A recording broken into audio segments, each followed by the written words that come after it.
एक दिनिकिया दक्षता विकास कर्मशाला रायगढ़ जिला कल्याण सिंहपुर ब्लॉक अंतर्गत शिखरपाई सरकारी उच्च विद्यालय आनुकूल्य परिवेश अध्ययन केन्द्र सीईएस तथा ओडिशा सरकार जंगल परिवेश और जलवायु परिवर्तन विभाग अधीन एक दिनिकिया दक्षता विकास कर्मशाला आयोजित हो कर्मशालार प्रसंग थिला परिवेश अनुकूल माटी कला। ए कर्मशाला कल्याण सिंहपुर ब्लॉक विभिन्न विद्यालय प्राय 50 जन शिक्षक शिक्षयित्री छात्र छात्री जोग देते।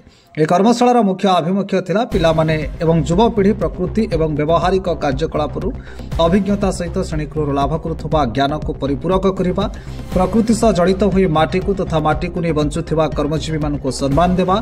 ए कार्यक्रम विद्यालय अध्यक्ष रंजन कुमार गिरी पृष्ठपोषकतार तथा इको क्लबर परिचालक तापस दलाई तत्वावधान आयोजित होता। मुख्य अतिथि रूपे जिला विज्ञान पर्यवेक्षक दीपक बेहेरा, सम्मानित अतिथि रूपे अवसरप्राप्त प्रधान शिक्षक सूरज बात्रिया, विद्यालय परिचालना कमिटी उपाध्यक्ष श्री डम्बुरथर कांचका, संवादिक तथा समाजसेवी मालेश कौशल्या मंचासीन होते। स्थानीय कुंभार मानक सम्मानित करने सह कार्य को उच्च प्रशंसा करा। ए कार्यक्रम में नरेश सिहाल पिलामानक सह समस्त शिक्षक शिक्षयित्री अति उत्साह भाग नहीं माटी विभिन्न जिनिस गढ़ी एदेश विद्यालय में पुस्तक प्रदर्शनी करा। स्थानीय बुद्धिजीवी मानक द्वारा यह कार्यक्रम उच्च प्रशंसा करा। शिखरपाई विद्यालय समस्त शिक्षक शिक्षयित्री और कर्मचारी सहयोग में कार्यक्रम सुरुखुरे संपादित होता। कल्याण सिंहपुर नरेश सिहाल रिपोर्ट आवाज ओडिशा।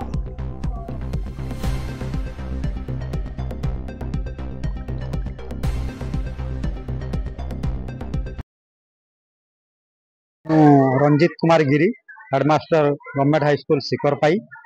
आज आम विद्यालय रे इको क्लब तरफ इको क्राफ्टिंग क्ले प्रोग्राम अनुष्ठित होगाकू जाउछि।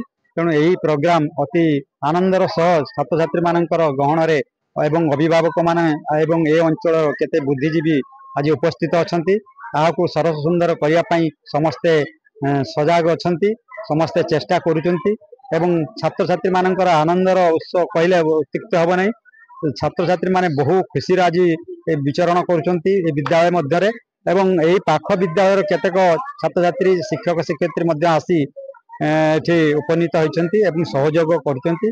जहा फल विद्यालयटी एक आज हर्षोल्लास अवस्था रे अछि।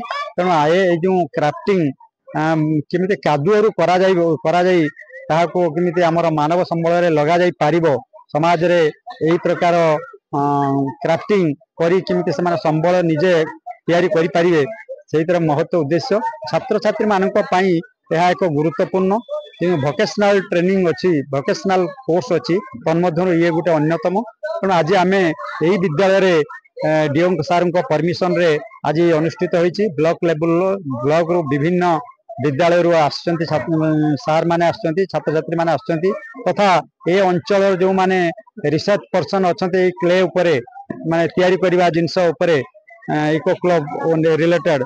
तेणु से निमंत्रण कराई, आज उपस्थित अच्छा। समस्तंकर आनुकूल्य रे आज गोटे विद्यालय हस पालन गढ़ी उठी समस्त मन रे गोटे आनंदर छाया खेली बुलुछि। हाँ, मोर परिचय ex headmaster Imphal campus high school फेरवाली आठाकार हेडमास्टर श्री रंजित कुमार गिरी कहते मोर लवाबुल फ्रेंड, मोर बेस्ट फ्रेंड। निमंत्रण रक्षा करी मुझा को पदार्पण कर परिवेश शिक्षक मानकर कोऑपरेशन और छात्र छात्री मानकर समागम को देखी मु बहुत खुशी अनुभव कर। विद्यालय जो प्रकार गोटे धर्मनिरपेक्ष सिंबल जहाँकि बुद्धंकर प्रतिमूर्ति स्थापन कर रायगढ़ जिलार अति गौरव विषय। बहुत इम्फाल कैंपस हाई स्कूल 14 वर्ष काल प्रधान शिक्षक थी, किंतु से मूर्तिटा मु स्थापन कर पारि नथिली, किंतु गिरी सार एठी करी प्राय लोकाल लोक मानकू एटा गोटे धर्मनिरपेक्ष सिंबल प्रदर्शन कर मते बहुत हृदय स्पर्शी है। आ विद्यालय चतुर्पार्श्व जहाँकि परिवेश देखी मु माने एते विद्यालय बुली देखिली, किंतु ए विद्यालय एते सौंदर्य माने तांको स्टाफ मानकर सहयोगिता मो प्राय देखी मो हृदय स्पर्शी है। तापर मु 20-25 स्टाफ नहीं प्रधान शिक्षकता कार्य करी मु कर पारि नथिली, किंतु मो गिरी सार ए प्रकार परिचंती। मु तांको बहुत धन्यवाद देवी। जहाँ फल कि पड़ोशी स्कूल तथा छात्र छात्री मानकर प्रेरणा इन्स्पायर